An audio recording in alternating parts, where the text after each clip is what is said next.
The reflection in the private elevator mirror showed an impeccable man in a tailored Italian suit. Hello, everyone. Enjoy these relaxing moments while you watch. Maxwell Carter adjusted his burdy tie with a precise, practiced movement. His dark brown eyes, shadowed by sleepless nights, scrutinized every detail of his appearance with the same intensity he applied to his company's financial reports. Mr. Carter, the board meeting starts in 5 minutes. Regina, his executive assistant of over a decade, reminded him through the elevator intercom. I'll be there in 2, he replied dryly, watching the digital display marked the 47th floor of Carter Tower, a symbol of power in Boston's financial district. As the elevator doors opened onto the Italian marble corridor, Regina waited, holding a sleek black briefcase and wearing her usual apprehensive expression. What's the issue? He asked, grabbing the briefcase and heading toward the boardroom. The Social Responsibility Department moved the Sunshine Haven Orphanage visit to this afternoon. The press has been notified, and the council is highly invested after last month's incident. Maxwell froze. The incident, as his PR team euphemistically referred to it, had been a devastating headline about unethical labor practices at one of Carter Corp's subsidiaries. The orphanage visit was part of a carefully orchestrated plan to rehabilitate the company's image. 2 hours, he finally said, not a minute more. At precisely 2 p.m., Maxwell's Aston Martin cruised out of Boston's financial heart and into the quieter suburbs. The Victorian building of Sunshine Haven stood weathered but resilient, its exposed brick walls carrying decades of stories. Mr. Carter, welcome, greeted Catherine Morrison, the orphanage's director. Her handshake was firm, and her light blue eyes both hopeful and wary. She guided him through hallways adorned with children's drawings. The air carried a peculiar mix of disinfectant and crayons. The children are excited about your visit. We rarely have guests of your stature, she remarked as they entered the courtyard. The sound of children's laughter filled the air. Maxwell's eyes scanned the group until they landed on a small girl with uneven pigtails and an extraordinary confidence in her green eyes.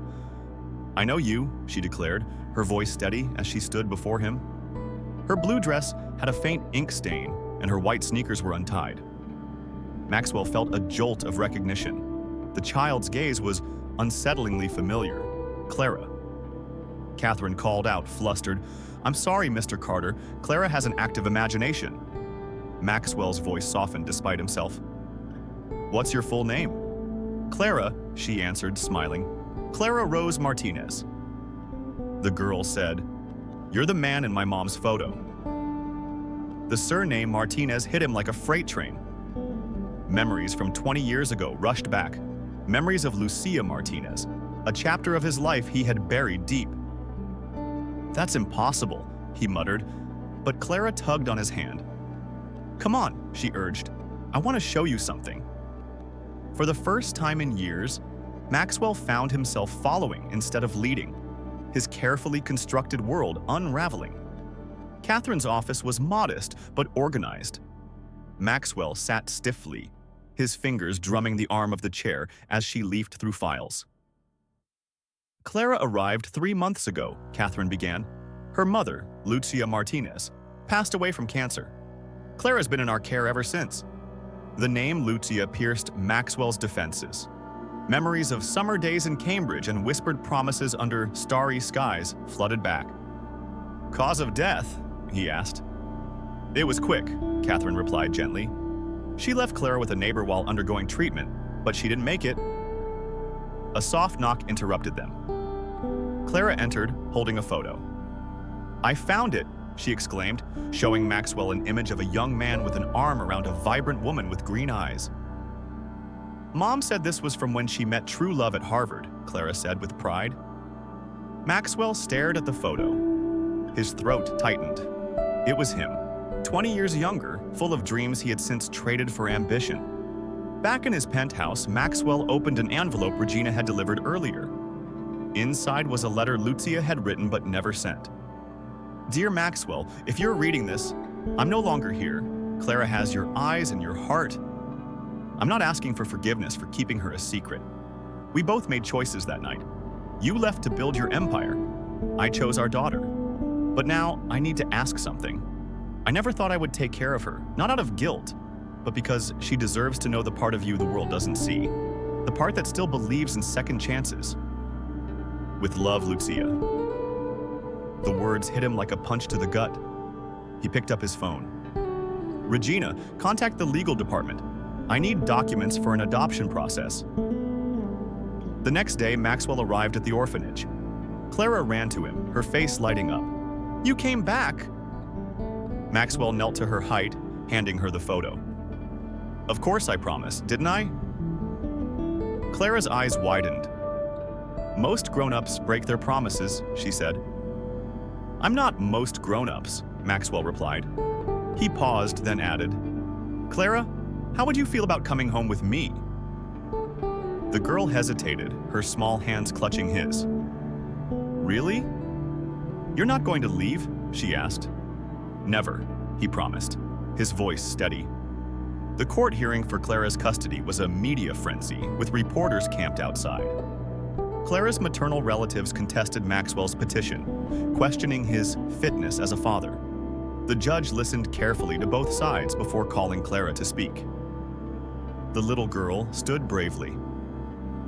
When my mom was in the hospital, she said, she told me I should be brave. She also said my dad had a big heart. I think she was right. He's trying to make things right, and that's what Mom said. Ooh, good people do. Maxwell's throat tightened as he listened. For the first time in his life, he felt vulnerable, but resolute. When the gavel fell granting him custody, Clara ran into his arms.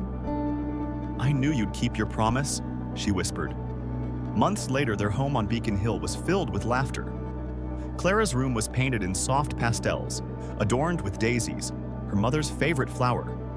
Maxwell had transformed from a corporate titan into a doting father, learning how to braid hair and sing Let It Go without embarrassment.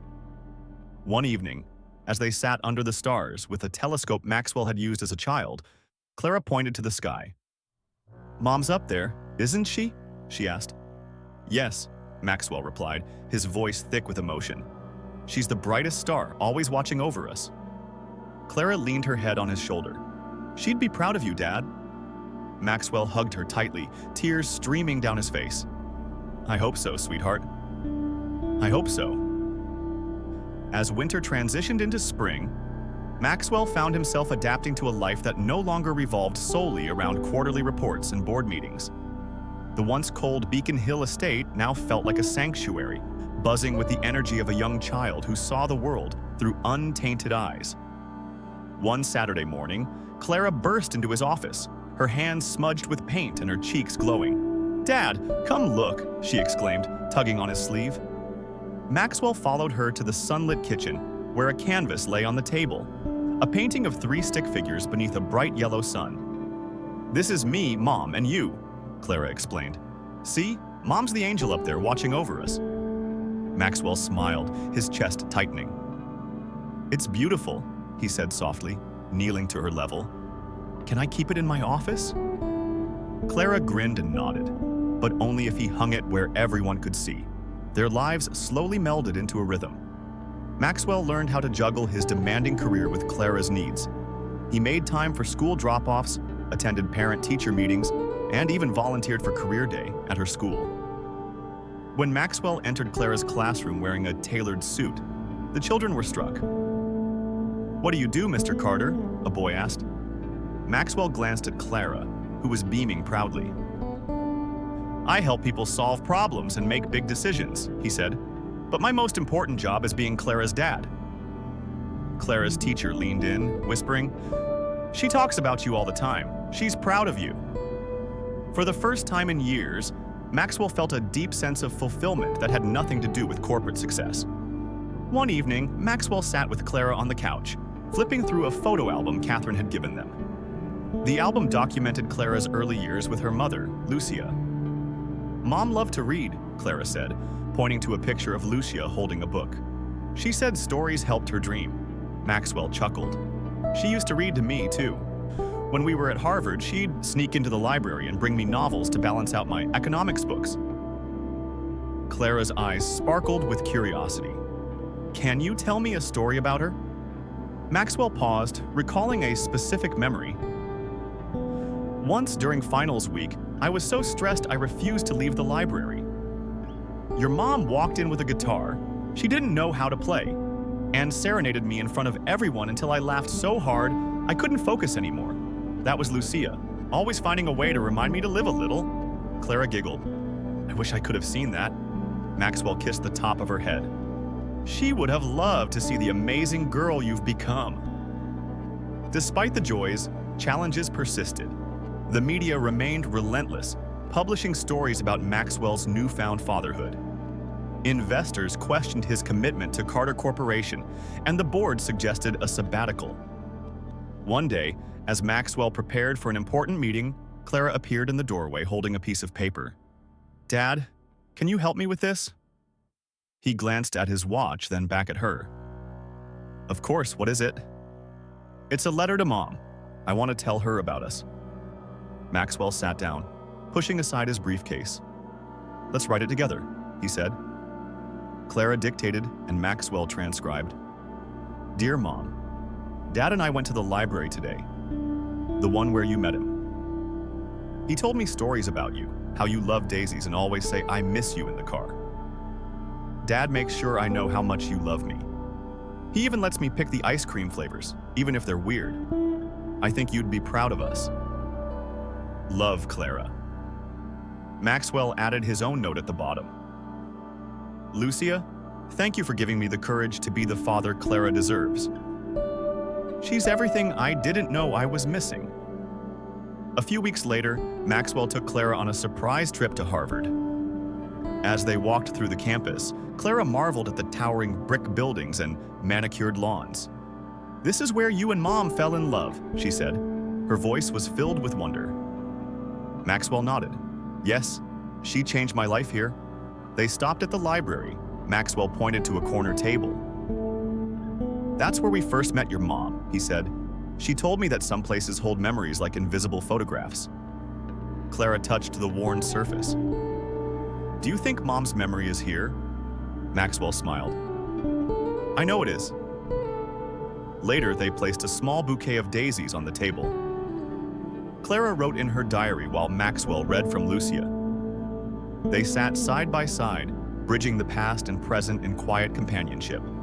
As spring turned into summer, Maxwell and Clara found a new normal.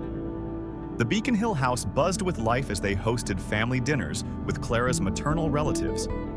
Maxwell marveled at how their circle had expanded into a network of love and support. One evening, as the sun set over Boston, Clara stood in the garden pointing to the sky. Mom, she said. She's the brightest star, isn't she? Maxwell wrapped an arm around her. Always with us, he replied. Clara leaned against him. Do you think she's happy? He nodded, his voice steady. I think she's proud.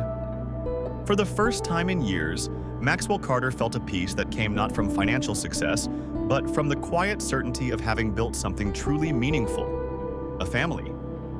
If you enjoyed this story, we invite you to give it a like and subscribe to our channel. Your support motivates us to keep bringing heartwarming stories almost every day. We are very grateful for your support. See you soon.